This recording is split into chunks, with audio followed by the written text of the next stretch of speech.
وبا کیوں آتی ہے اور ان سے نجات کیسے ممکن ہے؟ ایک عقل مند انسان جب کوئی کام انجام دیتا ہے تو اس کے کچھ اغراض و مقاصد ہوتے ہیں جن کی تکمیل کے لیے وہ شب و روز بڑے خلوص کے ساتھ جدوجہد کرتا ہے، جانی اور مالی قوت صرف کرتا ہے اور اس کی راہ میں حائل تمام رکاوٹوں کو دور کرتا ہے۔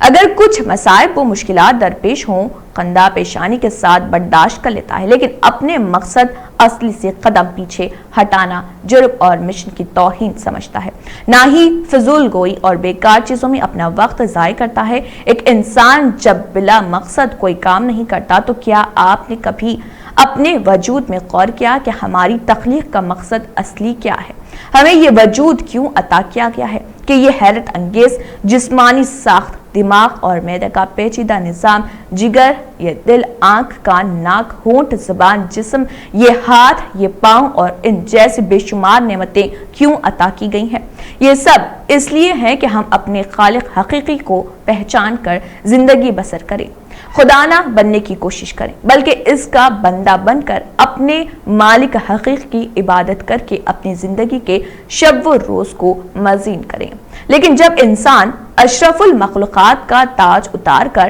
حیوانیت کا لبادہ اوڑھتا ہے اور اپنے خالق حقیقی عز و جل کی ذات اقدس کو چیلنج کرتا ہے، اپنے فانی ہو جانے والے حسن و جمال پہ غرور کرتا ہے، مال و دولت کے نشے میں مست و مگن ہو کر قارون بننے کی کوشش کرتا ہے، یتیموں و بیواؤں، مفلسوں اور کمزور قوموں پر ظلم و تشدد کی ایسی ہولناک داستان رقم کرتا ہے کہ فرعون کو بھی شکست دے جاتا ہے۔ ظلم و ستم کے ساتھ ساتھ جب کلی طور پر شرم و حیا کا جنازہ نکال جاتا ہے، نافرمانیاں شاب پر پہنچ جاتی ہیں، جب گناہوں کو ہنر سمجھ کر کیا جاتا ہے اور اسلامی شاعر کا مذاق اڑایا جاتا ہے، جب بے حیا اور بے غیرت عورتیں میرا جسم میری مرضی جیسے تعفن زدہ متکبرانہ نعرے سربازار بلند کرتی ہیں، جب سود اور زنا کو قانونی سطح پر حلال قرار دینے کے لیے غیر ملکی NGOs پانی کی طرح ڈالر بہا رہے ہوتے ہوں، حلال و حرام کے فاصلے ختم کرنے کی ناپاک کوششیں عروج پر پہنچ چکی ہوں،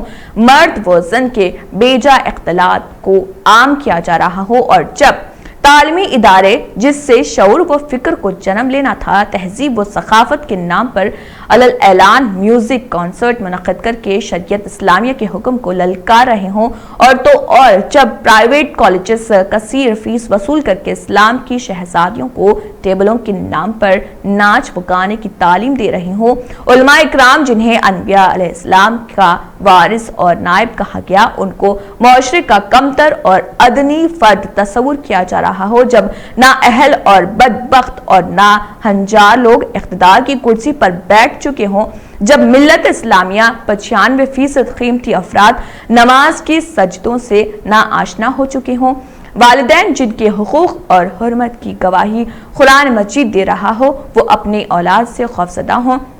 تو ایسے پر فتن دور میں اللہ سبحانہ تعالیٰ کی طرف سے ایسی وبائیں مسلط ہوتی ہیں